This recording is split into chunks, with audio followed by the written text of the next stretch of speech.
Welcome to a revelation of Jesus.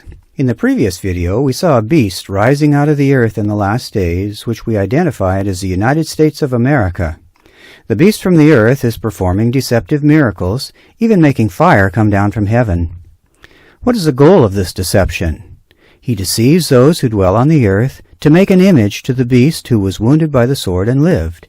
He was granted power to give breath to the image of the beast, that the image of the beast should both speak and cause as many as would not worship the image of the beast to be killed. An image is a likeness or resemblance, so the image of the beast, which will be set up by the beast from the earth, that is, the United States of America, will resemble the characteristics of the beast from the sea, that is, the medieval union of church and state. Revelation 13 shows that despite their totally different times and circumstances, they will be remarkably similar. First of all, the beast from the sea was a religious power involved in worship. They worship the beast. All who dwell on the earth will worship him. Likewise, the image of the beast is promoting worship. He causes the earth and those who dwell in it to worship the first beast. Although the United States is at a wall of separation between church and state, this prophecy shows that the wall will be broken down, and the U.S. government, prodded by the American church, will legislate and enforce religious behavior. Secondly, the beast was an international political power. Authority was given him over every tribe, tongue, and nation. At the height of its power in the Middle Ages, the Roman Church was able to manipulate the politics of the world through its European partners. The image of the beast also operates in the international political sphere. He exercises all the authority of the first beast. The United States has a web of political influences that allow it to impose its priorities even upon its enemies. The image of the beast also has control of international commerce. No one may buy or sell except one who has the mark or the name of the beast or the number of his name. The U.S., through its dominant currency, banking system, and use of economic sanctions, has managed to maintain control over international economic transactions. The sea beast uses the military might of its allies to impose its agenda on the world. All the world marveled and followed the beast, saying, "Who is like the beast? Who is able to make war with him?" The image of the beast likewise will use its superpower status to cause or force the earth and those who dwell in it to worship the first beast whose deadly wound was healed. In other words, the United States will be the international end-time enforcer of the Babylon beast agenda. The sea beast was a blasphemous power. He was given a mouth speaking great things and blasphemies.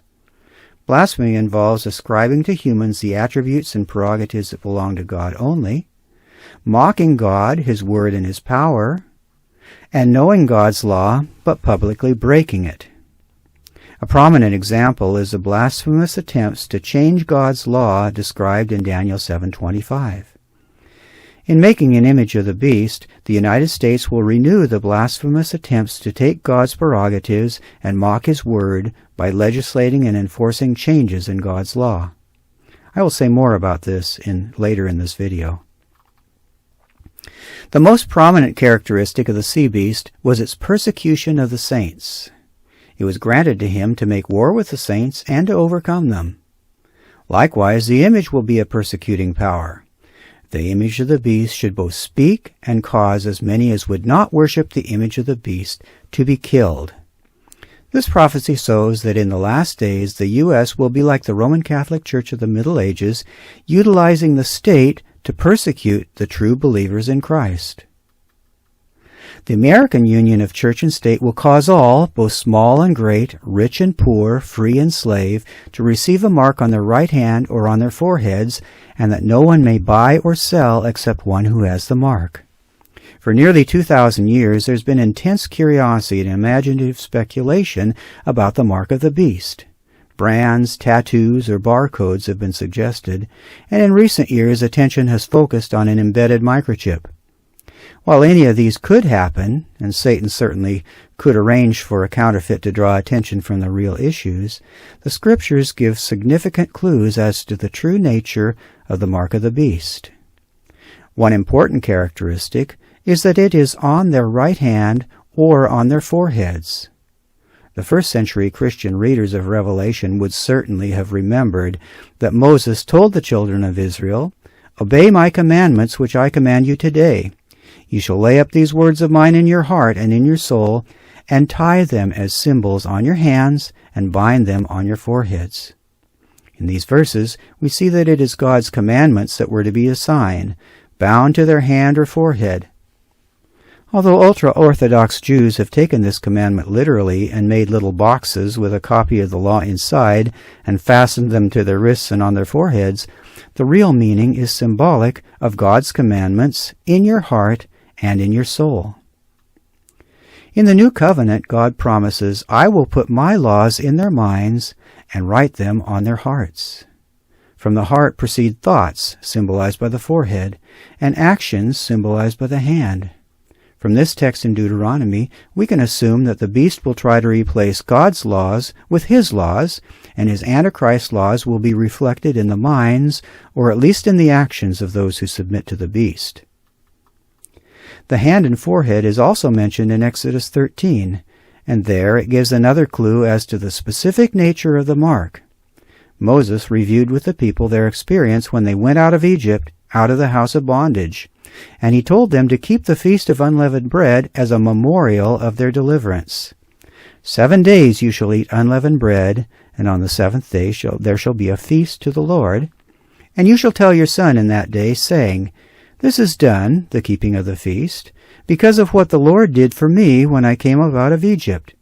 It shall be as a sign to you on your hand, and as a memorial between your eyes, that the Lord's law may be in your mouth. So observe the decree of this festival at the appointed time each year.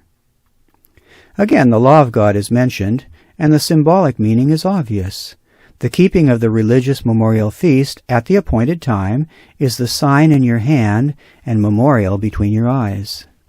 This verse suggests that the mark of the beast could be a religious memorial celebration, supposedly a part of God's law, but actually a false one which honors Satan's kingdom. Putting these two verses together and keeping in mind that Satan always tries to counterfeit what God does, an obvious possibility for the mark of the beast would be a counterfeit of the Sabbath, which is a part of the law of God, and a memorial of creation and redemption.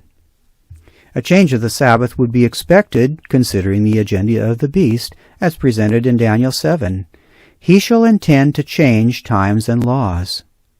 The Sabbath is the only part of the Ten Commandment law that has to do with time. By changing God's law, Satan tries to prove that he has greater authority than God who gave the law, and this is his ultimate goal. The man of sin opposes and exalts himself above all that is called God or that is worshipped, so that he sits as God in the temple of God, showing himself that he is God. God's law is eternal and unchangeable, so the beast can only intend to change it. But with the change of the Sabbath to Sunday, a change without scriptural support, he has managed to trick the vast majority of the Christian world into obeying him. This, of course, is not what it means to receive the mark of the beast. People who keep Sunday because of custom, or because they have been taught that it is the Lord's Day, have not had a clear teaching about the fourth commandment, and God does not consider people guilty of breaking laws that they do not know about. At any rate, it is the image of the beast which causes all to receive the mark of the beast, and the image of the beast has not yet been set up. However, when the Sabbath becomes an international issue, and the false Sabbath is effectively exposed as unscriptural, those people who still choose to obey the beast rather than the Bible in order to avoid punishment will receive the mark of the beast. Satan's beast representatives will use coercive pressure to impose their will. At first, this will be economic. No one may buy or sell except one who has the mark. But the pressure to conform will not be from economic sanctions alone. He causes all who refuse to worship the image to be killed. The Greek word used for mark is charagma. The word only appears 9 times in the Bible, and 8 of them are in the book of Revelation, referring to the mark of the beast. The other occurrence is in Acts chapter 17. Paul was in Athens, and his spirit was provoked within him when he saw that the city was given over to idols. He preached to the philosophers who gathered in the market concerning the unknown God, who gives to all life, breath, and all things, that they might grope for him and find him during these times of ignorance. He is not far from each one of us, for in him we live and move and have our being, for we are also his offspring. Therefore, since we are the offspring of God, we ought not to think that the divine nature is like gold or silver or stone, something shaped, Greek charagma, by art and man's devising. In this passage, the only other place in the Bible where the Greek word for mark is used, it refers to something of man's devising, which represents a false god. The story of Jeroboam in 1 Kings shows that the altering of God's appointed memorial days is this kind of something of man's devising. King Jeroboam, rebelliously seeking to establish his own religious authority, ordained a feast on the 15th day of the 8th month, like the feast that was in Judah. He installed the priests of the high places which he had made. So he made offerings on the altar which he had made at Bethel on the 15th day of the 8th month, in the month which he had devised in his own heart. He ordained a feast for the children of Israel. Just like Paul's charagma in Athens, which was something of man's devising, so Jeroboam's new feast was something which he had devised in his own heart. His attempt to replace God's ordinances with his own separated the people from God and led to their downfall. Let's summarize some of what we've learned so far. The mark of the beast is on the hand or on the forehead. Instead of guessing what this might mean, we should look for a reference to the hand and the forehead in the Bible. We saw in Exodus 13 that God gave his people a memorial feast to celebrate their deliverance from slavery. It was to be as a sign to you on your hand, and as a memorial between your eyes, that the Lord's law may be in your mouth. So observe the decree of this festival at the appointed time. It would be just like Satan to inspire his beast religion to counterfeit this with a memorial celebration of man's devising, and with a change of the appointed time, just like he did with King Jeroboam. Satan is always trying to get us to celebrate our own works, to replace the perfect work of God with our own human ideas and efforts. Salvation by human effort is the basis of every false religion. True Christianity, by contrast, is based on resting in God's finished work. This is symbolized by the Sabbath. God blessed the seventh day and sanctified it, because in it he rested from all his work which God had created and made. The issue is not about worshiping on the right or the wrong day. It is about an attitude of trusting in the work that God has already accomplished for us. Satan did not pick the Sabbath randomly as the point of God's law for special attack. For one thing, it is the one commandment that tells us who God is. The Sabbath commandment identifies the Lord, who made the heavens and the earth, the sea and all that is in them, and rested the seventh day. It is a creator God, and not just the God of any creator story, but the God revealed in Genesis, who ends his creation work with the Sabbath rest. All religions claim to worship God, and some, like Islam, claim to worship the God of Abraham. But by rejecting the Sabbath, they have severed the connecting link to the Creator of the heavens and the earth. A fundamental reason for Satan's attack on the Sabbath is that it is the sign of the everlasting covenant. I'll put a link in the description that shows that the everlasting covenant has 4 elements, and these are all under the attack by Satan and his agent the beast. The first element of the covenant is God's promise to make his people a blessing to the world, a kingdom of priests. But in the beast system, the priesthood of every believer is replaced by a professional priesthood, and the believers in the congregation become passive spectators. The Sabbath in particular is the day God designated for his people to minister to the world, and Jesus demonstrated this by performing his most notable miracles of healing on the Sabbath.